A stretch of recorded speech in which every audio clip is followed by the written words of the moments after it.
حضرت شیخ بایزید رحمۃ اللہ تعالی علیہ لکھا ہے کہ حضرت نے اپنے مریدوں کے ساتھ نماز پڑھنے جا رہے تھے تو گلی تنگ تھی تو اس جانب سے کتا بھی آ گیا. تو ظاہر ہے اگر تلقین آئی غیب سے کوئی دل میں خیال تو آیا ہوگا نا. تو حضرت نے اپنے کپڑوں کو بڑا سمیٹا اور سائڈ پہ ہو گئے کہ کتا گزر جائے کہیں میرے کپڑوں سے لگ ہی نہ جائے. یہ تو پھر یہ تلقین آئی غیب سے. وہ جو کتا ہے نا وہ بول اٹھا, عرض کرتا ہے بایزید کیوں مجھ سے اتنی نفرت کر رہے ہو؟ آپ نے فرمایا تو نجس ہے, میں نماز پڑھنے جا رہا ہوں, میرے کپڑے خراب کر دے گا, میں تو اس لیے پیچھے ہٹا ہوں. تو کتا آگے سے کہتا ہے حضرت اگر میں گیلا ہوں تو پھر نجس ہوں, پھر ناپاک ہوں, اگر خشک ہوں تو پھر تو میں ناپاک ہی نہیں, اگر آپ کے کپڑوں سے لگ بھی گیا تو کچھ نہیں ہوگا, اگر گیلا ہوں تو لگ گیا تو پھر آپ کے کپڑے ناپاک کروں گا. لیکن پھر بھی میری ناپاکی ایسی ناپاکی ہے کہ 3 بار کا جو پانی ہے وہ اس ناپاکی کو دور کر دے گا. اگر آپ کے کپڑوں سے لگ گیا نا 3 بار, اگر آپ اپنے کپڑوں کو پانی سے دھوئیں گے تو کپڑے پاک ہو جائیں گے. لیکن بایزید کبھی تو نے اپنی ناپاکی پہ غور کیا؟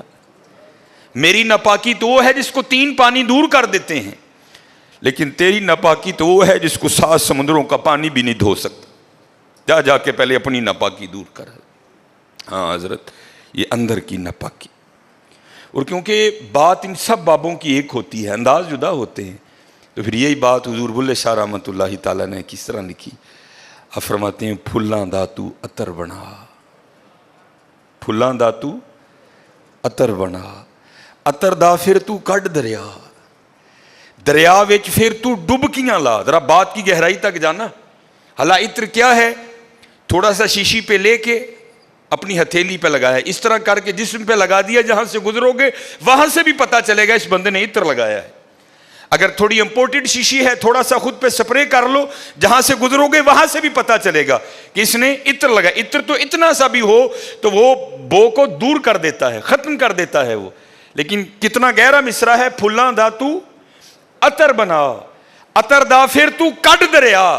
تھوڑا سا لگانا نہیں, پھلاں دا تو عطر بنا, عطر دا پھر تو کڈ دریا, دریا وچ پھر تو ڈبکیاں لا, پھر بھی تیری بو نہیں مکنی, پہلوں اپنی میں مکا. پہلوں اپنی میں مکا. انہوں نے تو بنایا تھا فقیر, چل تو آج تو بعد ساڈا فقیر لے, لیکن یہ میں اس نے پھر موقع ضائع کر دیا.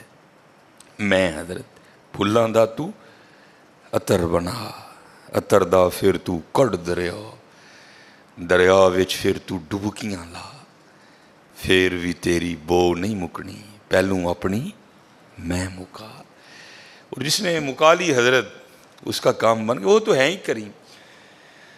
ہاں, اور کتنے کریم ہیں میں آپ کو بتا نہیں سکتا حضرت. یہ ہفتے کی رات تھی, جو پچھلا ہفتہ گزر گیا نا, جس طرح کل ہفتہ آئے گا.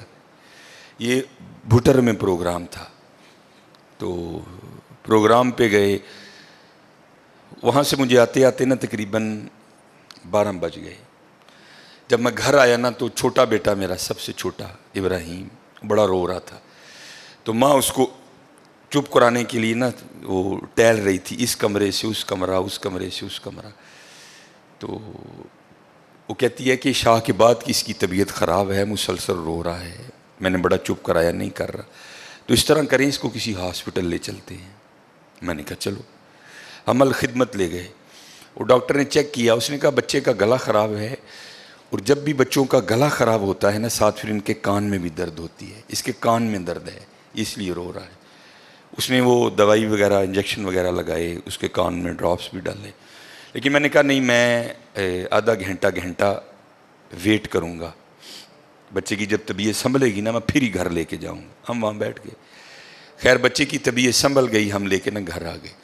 اب ظاہر ہے بچے کی طبیعت خراب تھی, اس کی ماں نے عشاء کی نماز نہیں پڑھی تھی, میں نے فرض اور سنتیں پڑھ لی تھی, وتر اور نوافل میں نے بھی نہیں پڑھے تھے. وہ بچہ سو گیا, ہم نے اس کو چارپائی پہ لٹایا, آگے میں نے نماز شروع کر دی, میرے پیچھے میرے بیٹے کی ماں نے نماز شروع کر دی. اب میری وطروں کی نا دوسری رکعت تھی, ظاہر ہے ماں بھی یہاں ہی ہوگی, وہ فرض پڑھ رہی تھی، میں وطر پڑھ رہا تھا، یا اس کی تیسری رکعت ہوگی یا اس کی بھی دوسری ہوگی یا چوتھی ہوگی. اب اس کی نا آنکھ کھل گئی، اس نے بڑی شدت سے رونا شروع کر دیا. تو ہر مسئلے کی روح سے آپ نماز توڑ سکتے ہیں، کیونکہ وہ چارپائی سے بس گرنے ہی والا تھا. دودھ ابل رہا ہے، بی بی نماز پڑھ رہی ہے، نماز توڑ کے دودھ بچائے. کوئی کنویں میں گر رہا ہے، نماز توڑ کے اس کو بچاؤ. پہلے توڑ سکتے تھے، لیکن میں نے کہا نہیں، میں نہیں توڑنی. کوئی بات تھا نا حضرت، محبت تو تھی اولاد کی لیکن دل تھوڑا سخت. لیکن ادھر کیا تھا؟ ادھر ماں تھی حضرت. اس نے کیا کیا؟ اس نے نماز توڑ کے نا بچے کو جا کے چارپائی سے اٹھا کے سینے سے لگا لیا. اب میں نے وطروں کی تیسری رکعت پڑھی تو میں مصلی پہ بیٹھ کے نا میں رو پڑا. ہائے، نبی علیہ السلام نے کیا فرمایا کہ اللہ جل شانہ بندے سے 70 ماؤں سے بڑھ کے پیار کرتا ہے. یار اگر ایک ماں کی محبت یہ ہے تو پھر اس کی محبت کیا ہوگی حضرت؟